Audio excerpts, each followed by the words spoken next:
মুসলমানদের নেতৃত্বে ভারতবর্ষের জমিনে এক টানা চলেছে। জোরে বলুন একটু মারহাবা। 1528 সাল থেকে নিয়ে জহিরুদ্দিন মোহাম্মদ বাবর, তার ছেলের নাম হুমায়ুন, হুমায়ুনের ছেলের নাম আকবর, আকবরের ছেলের নাম জাহাঙ্গীর, জাহাঙ্গীরের ছেলের নাম শাহজাহান, শাহজাহানের ছেলের নাম ঔরঙ্গজেব, শেরশাহ, আলাউদ্দিন খলজি, মোহাম্মদ বিন তুগলক, সুলতানা রিজিয়া থেকে শুরু করে ইতিহাস আলগা করলে দেখা যায় এক টানা মুসলমানেরা দিল্লির পার্লামেন্টে বসে 750 বছর ধরে এক টানা রাজত্ব করেছে। কোন হিন্দু, জৈন, শিখ, বৌদ্ধ, চৈতন্য, ইহুদি, খ্রিস্টান, কোল, ভিল, নাগা, খাসা, মুন্ডা, আর্য, অনার্য, আদিবাসী, সাঁওতালি কারো বাবার ক্ষমতা হয় নাই মুসলমানদের সরিয়ে দিয়ে 4 দিনের জন্য রাজ সিংহাসনে বসা। এটা কারো নসিবে জোটে নাই। একটানা রাজত্ব করেছে মুসলমানেরা। বিদেশ থেকে উজবেকিস্তানের ফরগানার জমিন থেকে এসেছিল ভারতবর্ষের জমিনে, দিল্লির মসনদ দখল করেছিল। যুদ্ধ করি মীর মোহাম্মদ বাকিকে দিয়ে। কাকে দিয়ে বললাম? মীর মোহাম্মদ বাকি। বইটির নাম হলো দ্য ওল্ড ইন্ডিয়ান হিস্ট্রি, লেখকের নাম হলো ডক্টর পি হিউট। কলেজ স্ট্রিটে খুঁজবেন, বইটি পেয়ে যাবেন। এই বইয়ের পৃষ্ঠায় ভারতবর্ষের পুরানো সব তথ্য লিপিবদ্ধ করেছেন একজন ইংরেজ সাহিত্যিক, নাম তার ডক্টর পি হিউট। উচ্চ শিক্ষিত একজন সাহিত্যিক, ইংরেজি ভাষায় বইটি লিখেছেন। বইটির নাম হলো দ্য ওল্ড ইন্ডিয়ান হিস্ট্রি। আলগা করলেন তথ্য পেয়ে যাবেন। এই জহিরুদ্দিন মোহাম্মদ বাবর, এনার বাড়ি ছিল উজবেকিস্তান বলে একটি দেশ, ভারতের পশ্চিমে উজবেকিস্তান। সেখানে একটি ফরগানা নামক গ্রাম ছিল।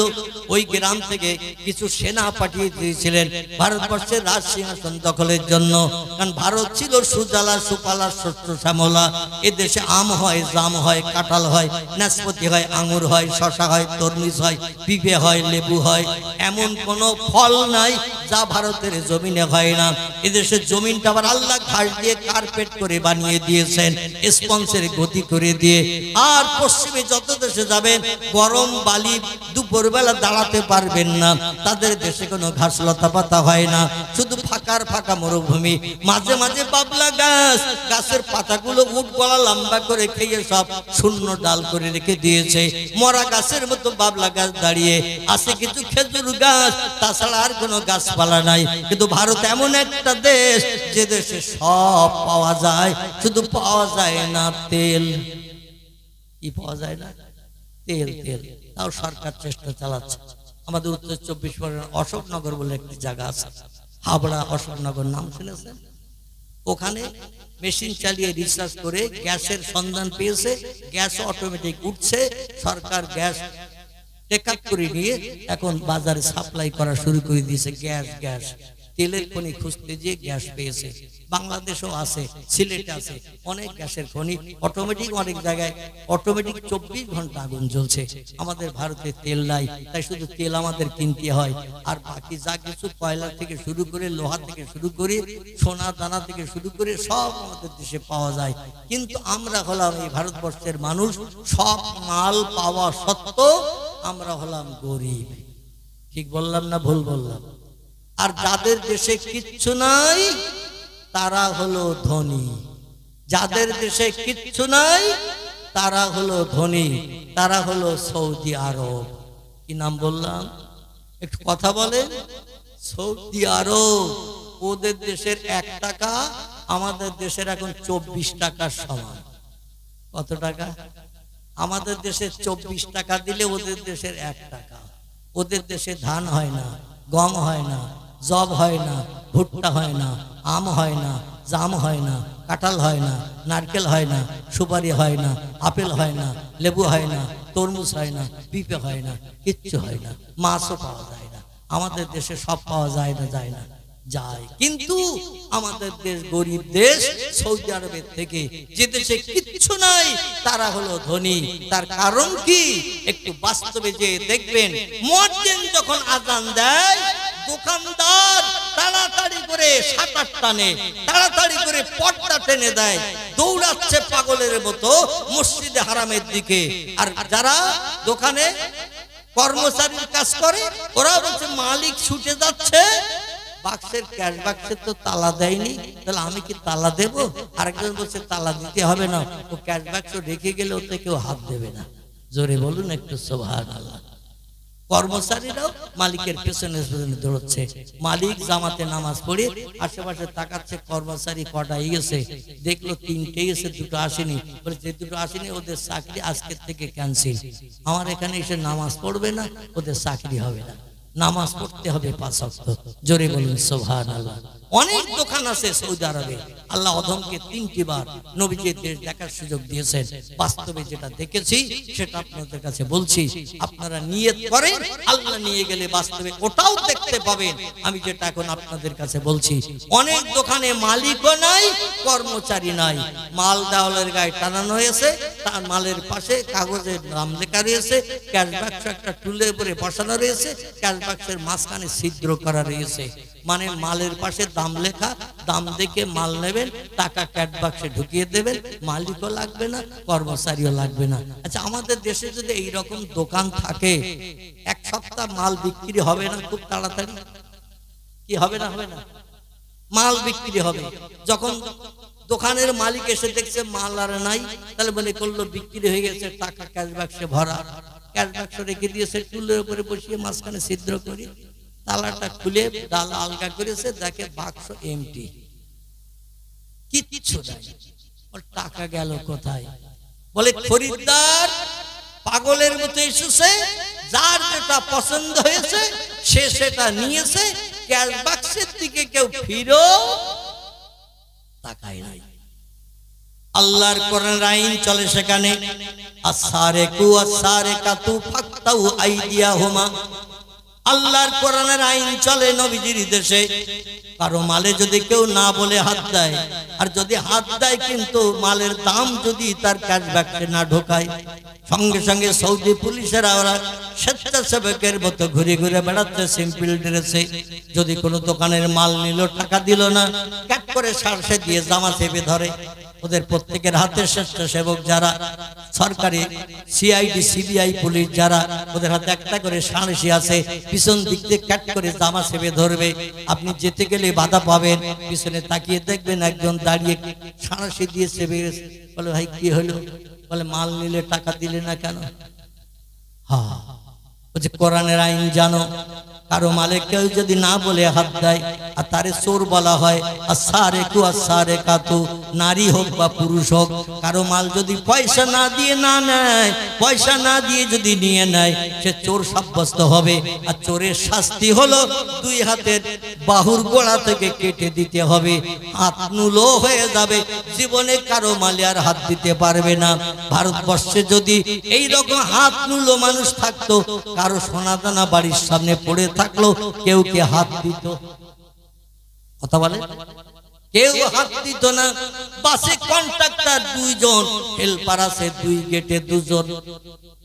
বাসে কন্ট্রাক্টর 2 জন, পিছনের দরজার দিকে 1 জন, সামনের দরজার দিকে 1 জন। ড্রাইভার গাড়ি চালাচ্ছে, কন্ট্রাক্টরের যাত্রীদের কাছে পয়সা চাচ্ছে, মাথা ঘুরিয়ে দিচ্ছে। কন্ট্রাক্টর বলে আমার তো মনে হচ্ছে পয়সা দেয়নি। বলে ভাই পয়সা? বলে একবার বললাম বুঝতে পারেনি, আর কিছু বলে না। পরবর্তীতে নেমে যাচ্ছে, হেল্পার জিজ্ঞাসা করছে টিকিট, নেমে যাচ্ছেন টিকিট? বলে টিকিট তোমার কন্ট্রাক্টরের কাছে আমি টিকিট নেইনি, বাসে ফেলে দিয়েছি। এরকম মনে হয় অসাধু ব্যক্তি এদিকে একটাও নেই। আচ্ছা, গাড়ির তেল কিনতে দিয়ে দেখছেন কন্ট্রাক্টরের প্যাকেটে আর পয়সা নাই। কন্ট্রাক্টর কেও ফাঁকি, হেল্পার কেও ফাঁকি। সৌদি আরবের দেশে অধিকাংশ বাসের দরজা একটা, খোদার কসম দরজায় কোনো হেল্পার নাই, কন্ট্রাক্টর নাই। কন্ট্রাক্টর সব ভিতরে চেয়ারে বসে রয়েছে। যাত্রীরা নেমে যাচ্ছে, কন্ট্রাক্টর কাছে পয়সা দিয়ে নেমে যাচ্ছে। পয়সা সাথেও হয় না, কারণ চোর সাব্যস্ত হয়ে গেলেই তো আল্লাহর দরবারে বিপদে পড়বো এবং দুনিয়ায় হাত কেটে দেবে। জীবন আর গালে তুলে কিছু খেতে পারবো না। গরু ছাগলের মতো ওই রকম নাকে মুখিয়ে পাছায় বাঁকিয়ে রাখতে হবে, ধোয়ারও লাইলে হবে না, ঠিক কিনা? এই রকম ইমানদার মোমেন যদি আপনি সৌদি আরবের মতো হয়ে যান, দোকানদার 5 ওয়াক্ত নামাজি, কর্মচারী 5 ওয়াক্ত নামাজি, এলাকার মানুষ 5 ওয়াক্ত নামাজি, আর আল্লাহ বলেন আমার জামানদি যারা করবে, ওয়াকিমুস সালাত, নামাজ যারা প্রতিষ্ঠা করবে, নামাজ যারা কায়েম করবে, তারা আমি আল্লাহ আমি আল্লাহ তাদের যত প্রয়োজন হবে কুল্লা শাইইন ইয়ানফাউন নাস, পয়গম্বর হাদিস শরীফে তত্ত্ব দিয়েছেন। শুধু আল্লাহ বান্দার আপন হয় না, আল্লাহ যখন বান্দার আপন হয়ে যায়, পৃথিবীতে যত সৃষ্টি আছে সব সৃষ্টি ওই মানুষটার আপন হয়ে যায়। মানুষ যখন যেটা বলবে প্রত্যেকটা সৃষ্টি সেটা বাস্তবে রূপদান করতে বাধ্য হবে, আপনার হুকুম তামিল করবে। কোনদিন সৃষ্টি আপনার হুকুমের খেলাপ করবে না, কারণ ওয়াইন মিন শাইইন ইল্লা ইউসাব্বিহু বিহামদিহি, আল্লাহ কোরআনের সূরা ইয়াসিনের ভিতরে তথ্য কোট করে জানিয়ে দিয়েছেন, ও বান্দারা বান্দিরা তোমরা শোনো, এমন কোন সৃষ্টি পৃথিবীতে নাই যারা আমার নামের তাসবিহ পড়ে না, আমার নামের জপ জিকির করে না। লা ইয়াফকাহুনা ইল্লা তাসবিহাহু, ওদের ভাষা তোমরা বোঝো না। বিড়াল ম্যাও ম্যাও করে ডাকে, গরু হুম্বা হুম্বা করে ডাকে, ছাগল প্যাঁ প্যাঁ করে ডাকে, হাঁসেরা ফ্যাস ফ্যাস করে ডাকে, মুরগি কটকট করে ডাকে, কোকিলরা কুহু রবে ডাকে, চড়াই পাখিরা কিসির মিসির করে। ওদের ভাষা তোমরা বোঝো না, ওদের ভাষায় ওরা আমি আল্লাহ সকাল সন্ধ্যা রাত দুপুরে ভোরের বেলা আমার নামের তাসবিহ পাঠ করতে থাকে। নারায়ে তাকবীর। ভোরবেলা দেখবেন বট গাছের মাথায়, অশ্বত্থ গাছের শিখরে কোকিলেরা কুহু কুহু রবে ডাকে, ডাকে না ডাকে না?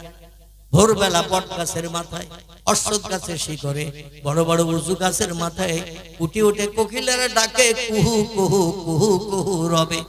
আল্লাহ বলে ওরা কুহু কুহু করে না, ওরা বলে আল্লাহু আল্লাহ আল্লাহু আল্লাহ আল্লাহু আল্লাহ আল্লাহু আল্লাহ। এইভাবে আমি আল্লাহ আমার নামের জপ জিকির করতে থাকে। কারণ ওদের 5 পাটি চাল ঘরে নাই, ব্যাংকে 3 লাখ টাকা নাই, পুকুরে মাছ পোষা নাই। আছে কোন সৃষ্টি আছে? গরু ছাগল হাঁস মুরগি ইঁদুর কুকুর বিড়াল সাপ বিচ্ছু ব্যাঙ মাছি মশা পিপিলিকা কীট পতঙ্গ জীব জন্তু, কারো ঘরে 5 পাটি চাল আছে, কারো ব্যাংকে টাকা আছে, কারো খেতে ফসল আছে, কারো পুকুরে মাছ আছে, কারোর কিচ্ছু নাই। এই জন্য ওরা ভোরবেলা আল্লাহর নামের তাসবিহ পড়ে। আল্লাহ ইন্নাল্লাহা ইয়ারযুকু মাইয়াশাউ বিগাইরি হিসাব, আমি আল্লাহ পাক রিজিক পরিবেশন করি, এমন খাবার দেই বান্দা খেয়েও শেষ করতে পারে না। জোরে বলুন একটু সুবহানাল্লাহ। রিজিক পরিবেশনের মালিক আমি আল্লাহ। শুধু মানুষকে দেই না, মানুষ শুধু মানুষের চিন্তা করতে করতে পাগল হয়ে যায়। আর পৃথিবীতে যত সৃষ্টি আছে বিজ্ঞানীরা মেশিনের মাধ্যম দিয়ে সৃষ্টির সংখ্যা বলেছেন, বর্তমানে পৃথিবীতে সৃষ্টির সংখ্যা 1.5 লক্ষ ছাড়িয়ে গেছে। কতটা? 1.5 লক্ষ ছাড়িয়ে গেছে সৃষ্টির সংখ্যা। বাঘ একটা সৃষ্টি, ভল্লুক একটা সৃষ্টি, হাতি একটা সৃষ্টি, গন্ডার একটা সৃষ্টি, ইঁদুর একটা সৃষ্টি, কুকুর একটা সৃষ্টি, বিড়াল একটা সৃষ্টি, মাছি একটা সৃষ্টি, মশা একটা সৃষ্টি। এইবার এক একটা সৃষ্টি কত কোটি আছে বিজ্ঞানীদের জিজ্ঞাসা করলে ওরা সঠিক তথ্য দিতে পারবে। যেটা মানুষ জানে না সেটা জানে কে? আর জোরে বলেন। যেটা মানুষ দেখতে পায় না সেটা দেখতে পায় কে? যে কাজটা মানুষ করতে পারে না সেটা করতে পারে কে? তিনি হলেন আল্লাহ সুবহানাহু ওয়া তাআলা। আমার ভাইরা, বিজ্ঞানীতে যদি বলা হয় মানুষের মাথায় চুলের ভিতরে যে উকুন থাকে, কত কোটি পৃথিবীর মানুষের মাথায় উকুন আছে বলো? বিজ্ঞান শ্বশুর বাড়ি যাওয়ার জন্য অনুরোধ করবে কিনা বলো? বলবে আমার শ্বশুর বাড়ি যেতে হবে, এখন বলতে পারবো না, বাড়ি আসলে বলবো। আচ্ছা, ও বাড়ি কি আসবে? ও শ্বশুর বাড়ি ঘর জামাই রয়ে যাবে, আর বাড়ি আসবে না। আসলে তো চাচা ধরবে। এবার বলো মানুষের মাথায় কত গুণ আছে তাম পৃথিবীতে? তত্ত্ব দিতে পারবে? যে তত্ত্ব মানুষ দিতে পারবে না সেটা পারবে কে? আল্লাহ। জানে না জানে না, আল্লাহ সব জানেন। আল্লাহ বলছেন না খেয়ে কেউ মরে না, যারা মরে সব খেয়েই মরে। আমার ভাইরা, এই জন্য আমি আপনাদের কাছে বলবো, সমস্ত রিজিকের দায়িত্ব আল্লাহ নিয়েছেন। আমরা মানুষ শুধু মানুষের চিন্তা করি আর কারো চিন্তা করি না, কিন্তু সব সৃষ্টি চিন্তা করে কে? সব সৃষ্টি চিন্তা করে আল্লাহ।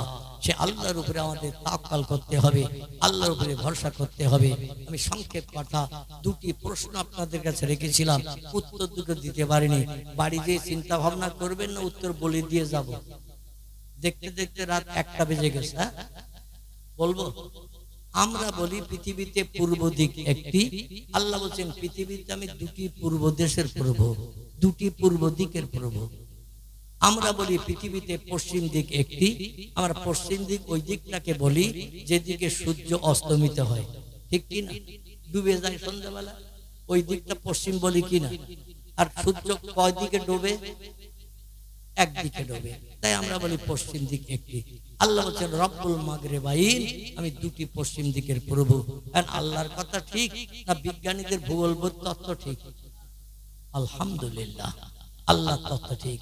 আসলে মানুষের মগজের জ্ঞান কম, আল্লাহর জ্ঞান বেশি। এজন্য বেশি জ্ঞান নিতে গেলে একটু বেশি বেশি করে কোরআন রিসার্চ করতে হবে। জোরে বলুন একটু সুবহানাল্লাহ। আল্লাহ বলছেন তোমরা দেখছো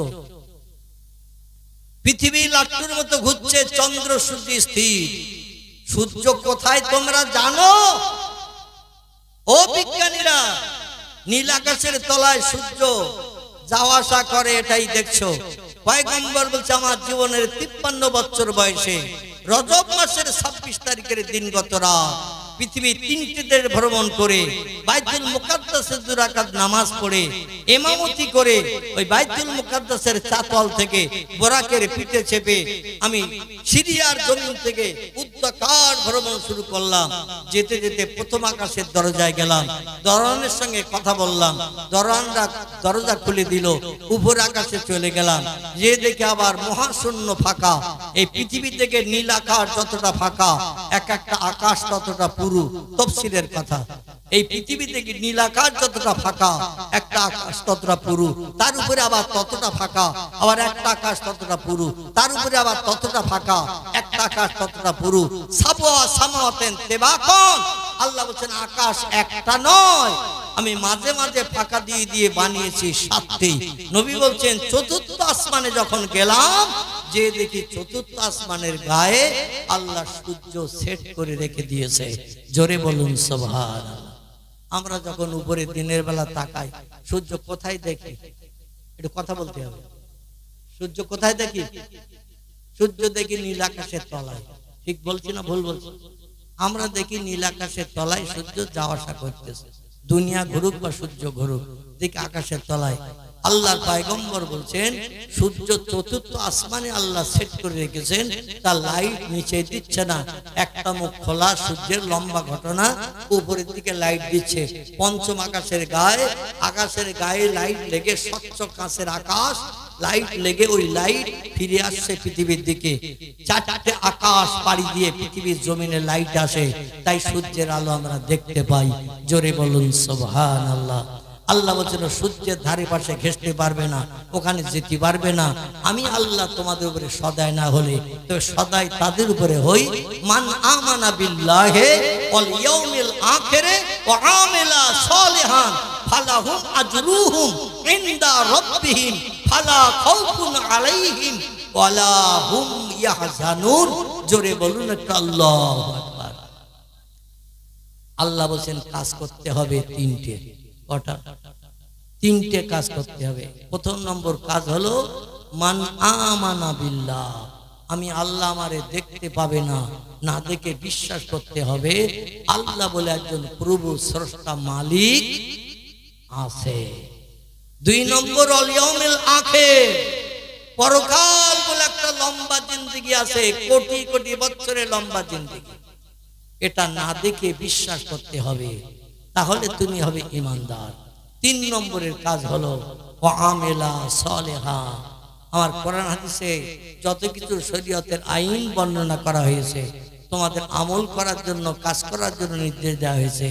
আমলে সালেহা ভালো ভালো কাজগুলো তোমরা করবে, তাহলে ফালাহুম আজরুহুম ইনদা রাব্বিহিম, তাহলে তোমাদের পরওয়ারদিগার আলাম আল্লাহ তরফ থেকে তোমাদের পুরস্কারে বিভূষিত করা হবে, যা চাইবে তাই পাবে, তোমাদের কোনোদিন বঞ্চিত করা হবে না। ফালা খাউফুন আলাইহিম, পৃথিবীতে কোনোদিন তোমাদের চিন্তা করতে হবে না, রাতের ঘুম কামাই করে তোমাদের ব্যস্ততা অবলম্বন করতে হবে না, তোমাদের কোনো চিন্তা নাই, কোনো ভয় নাই। ওয়ালা হুম ইয়াহজানুন, রাতের আধারে ঘুম কামাই করেও চিন্তা করতে হবে না, আমি আল্লাহ তোমাদের মুখে হাসি ফুটাবো, আমার তরফ থেকে পুরস্কার গিফট অনুদানে তোমাদের ভরিয়ে দেব। সকলে বলুন আমিন। একটা হলো আল্লাহর উপরে ঈমান আনা, 2 নম্বর পরকাল না থেকে বিশ্বাস করা, 3 নম্বর পৃথিবীতে যতদিন হায়াতে বাঁচবো আমলে সালেহা ভালো কাজ আমাদের করতে হবে।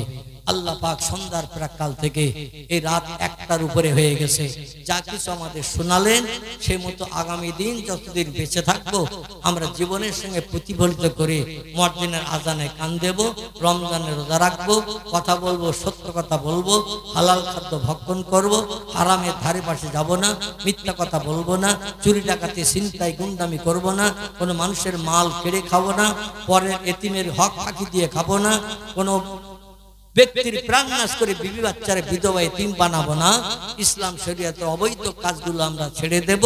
সকলে বলুন আমিন, জোরে বলুন আমিন।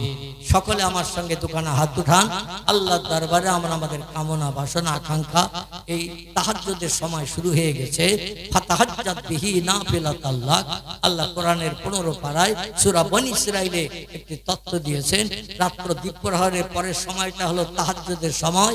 এই সময় যারা ঘুম হারাম করে বিবি বাচ্চার মায়া ছেড়ে যায় নামাজে দাঁড়িয়ে আল্লাহর দরবারে দোকানে হাত তুলে দোয়া করে, চোখের পানি দুকোনা থেকে মাসির মাথার নাই নাকের ডগা পর্যন্ত যারা নামাতে পারে তাদের দোয়া আল্লাহ বিদ্যুতের মতো কবুল করে থাকেন।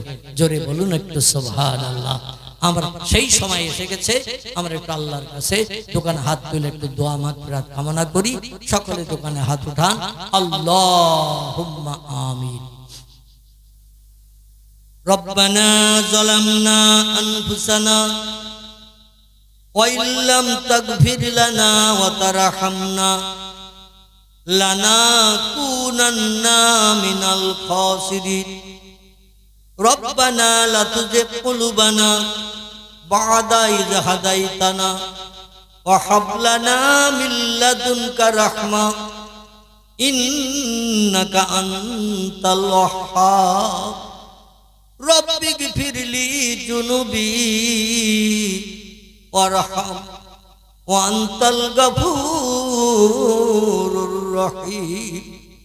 রব্বিগফিরলি যুনুবি ওয়ারহাম ওয়া আনতাল গফুরুর রহিম। রব্বিরহামহুমা কামা রব্বায়ানি সাগীরা। রব্বিরহামহুমা কামা রব্বায়ানি সাগীরা। আল্লাহুম্মা হাসিবনা হিসাবান ইয়াসীরা। আল্লাহুম্মা হাসিবনা হিসাবান ইয়াসীরা। আল্লাহুম্মা নাজাউতা মিনান নার। আল্লাহুম্মা নাজাউতা মিনান নার। আল্লাহুম্মা কিনা আযাবান নার। আল্লাহুম্মা কিনা আযাবান নার। ওয়া কিনা আযাবুল মাউত ওয়া কিনা আযাবুল কবর ওয়া কিনা আযাবুল হাসর ওয়া কিনা আযাবুল মিজান ওয়া কিনা আযাবুস সিরাত ওয়া কিনা আযাবুল জাহান্নাম। রব্বুল আলামিন শাওয়াল মাসের শেষ লগ্নে রাতের গভীরে তাহাজ্জুদের সময় হয়ে গেছে। আল্লাহ ঘুমকে হারাম করেছি, বিবি বাচ্চার মায়া ছেড়েছি, শান্তির সোজা বিছানায় পতিত না হয়ে ভিক্ষুক সেজে বসে বসে দোকানে হাত তুলেছি। কুদরতি নজরে বান্দাদের দিকে ফিরে তাকান, রহমতের দরজা খুলে দিন। এই বেহেশতের বাগান মজলিসকে কবুল করে নিন। আয় আল্লাহ আপনার রহমতের দরজা খুলিয়ে দিন। যত মানুষ আমরা এই মজলিসে ঘুম হারাম করে বসে আছি, আপনার রহমতে আমাদের ভরিয়ে দিন আল্লাহ রব্বুল আলামিন।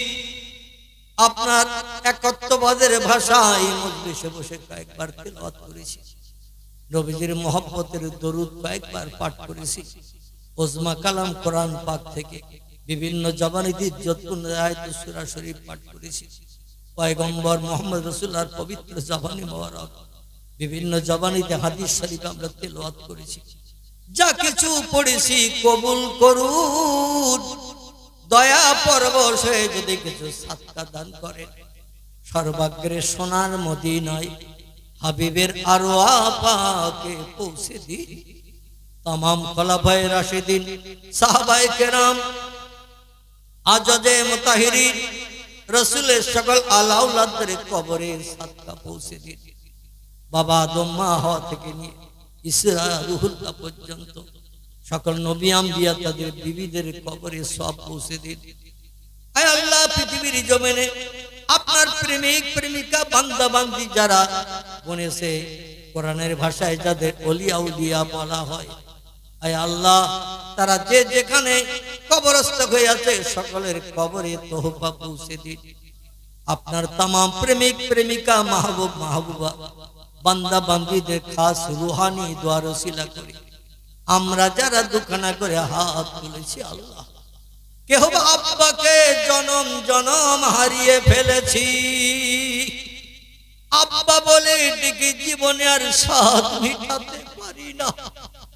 আয় আল্লাহ, বাজার থেকে কোনো তোহফা এনে বাবার হাতে দিয়ে মুখের মুচকি হাসি আর দেখতে পাই না।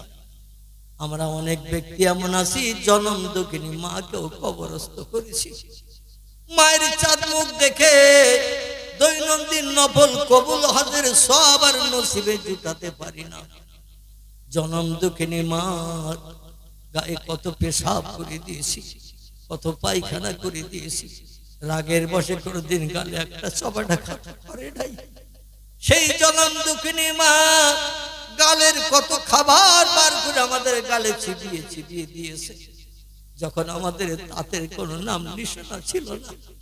আয় আল্লাহ, আপনার হাবিব বলেন দুনিয়ায় যাদের মা নাই তাদের আপন বলতে আর কেউ নাই।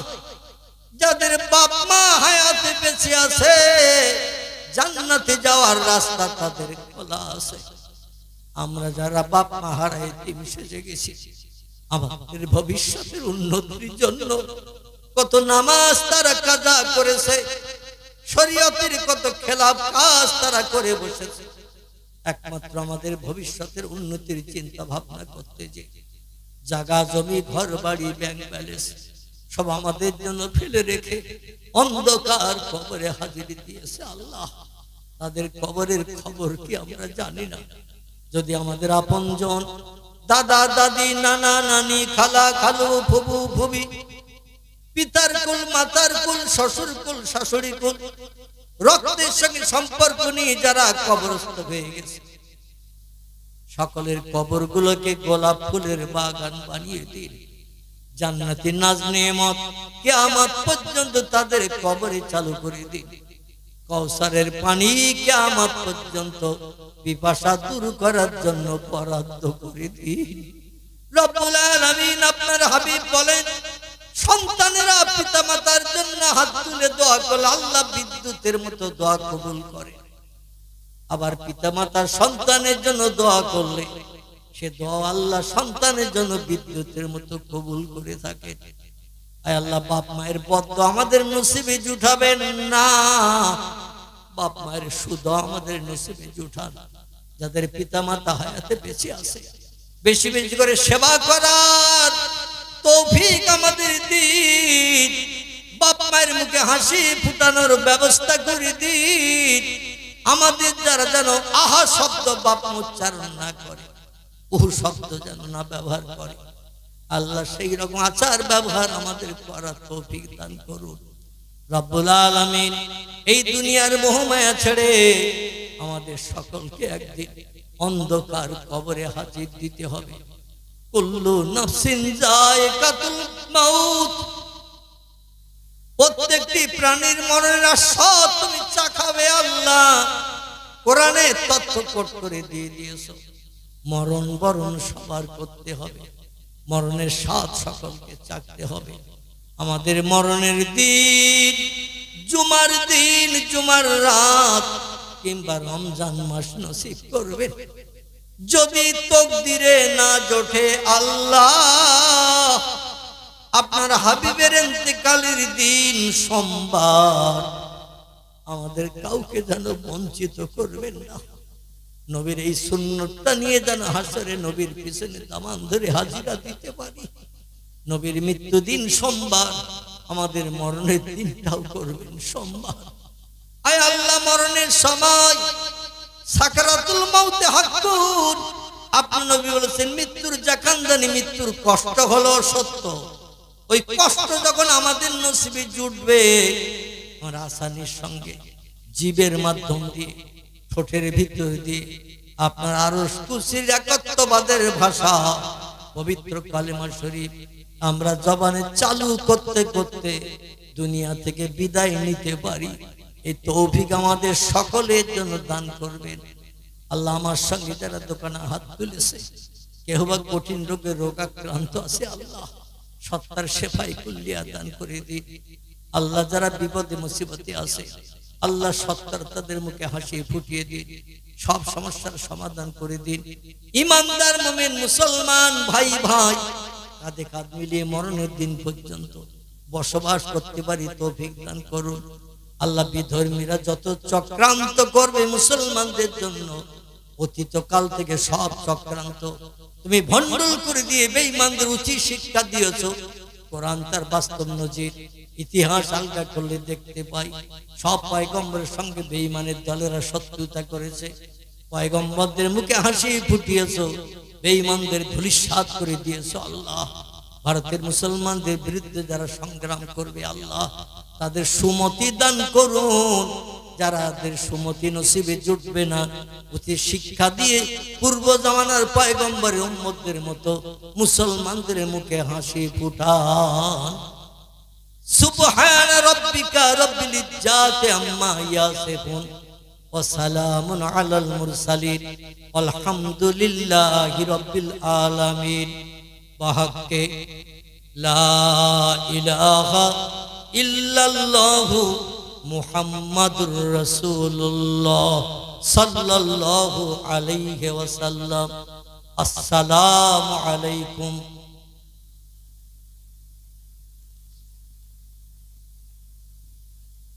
আল্লাহ